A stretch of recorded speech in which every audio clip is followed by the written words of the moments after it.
This year, as always, the folks from West Coast Fly Fishers Association had endeavored to treat their friends from Hague Brown Fly Fishing Association to something special, something extraordinary.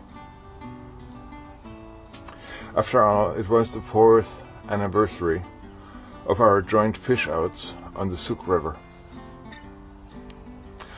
So a lot of things were taken into consideration, like where to have the social after the fishing event. 2 places where we had had them earlier were ruled out. One no longer available, the other not suitable. The third turned out to be marginally appropriate due to ongoing changes. Nonetheless, for lack of better alternatives, we settled for the latter. Then there was the question of when to have it. Not on Thanksgiving. Not when the spring harvest for the Jack Brooks hatchery of the Sooke Salmon Enhancement Society will likely be taken. So we settled for October 14 and the Sooke River campground. Never in our wildest dreams did we figure that these choices would meet our core desire to offer our friends something out of the ordinary. 25 fishers had expressed their intent to participate, and 25 were there, even though in one of the last updates preceding the event it was stated, "Well, it seems like we managed to pick a downpour day in a season of endless sunshine. Be sure to come with warm clothes and rainproof outerwear." It turned out that indeed we had managed to treat our guests not only to the first measurable rain in well over 2 months. We had managed to treat them to a solid downpour all day long. A downpour of truly wet coast proportions. A skookum downpour. Gone the days of never-ending blue skies and warm sun. Gone the starlit nights. Gone the long-distance vistas of blue Olympic mountains across the Strait of Juan de Fuca. Gone the soundscape of calls from ravens and seagulls, kingfishers and eagles. Where bright fall colors with stark contrast had reigned, everything was now presented in soft pastel tones, with veils of mist emanating from the treetops and enveloping the hills, and in a soundscape of clattering rain, clattering rain, clattering rain. But Aaron, Brian, Gary, Karen and Shauna had come prepared. Tent shelters were erected.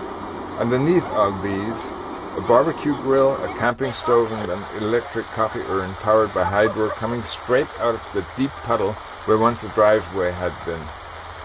All were doing their jobs.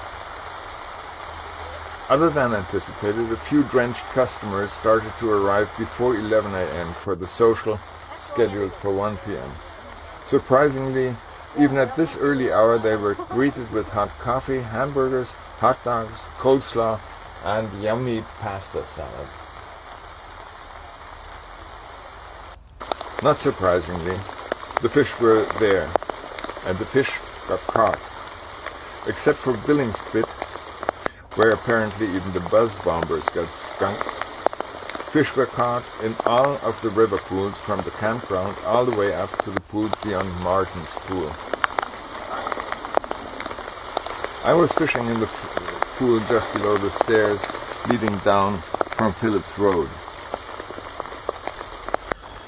We had hundreds of chums milling around in front of us. Several seals joined in for their easy catches. Trying a variety of patterns, I finally lucked in with a bunch of chartreuse and orange wool tied to a hook. With that simple pattern, I got a take on practically every cast.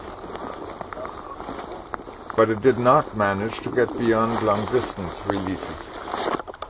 Finally, I put on a Mickey fin, which had been tied on a number 8 hook.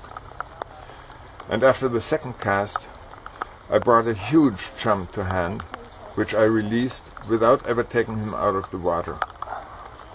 This was my only caught fish today, among probably 20 takes. Then, around 10:30, the takes in our area became rare.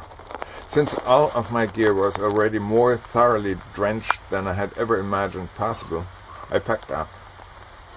I risked taking some more clips with my camera in the downpour, and then joined the hospitable crew who had prepared the comforting food and drink.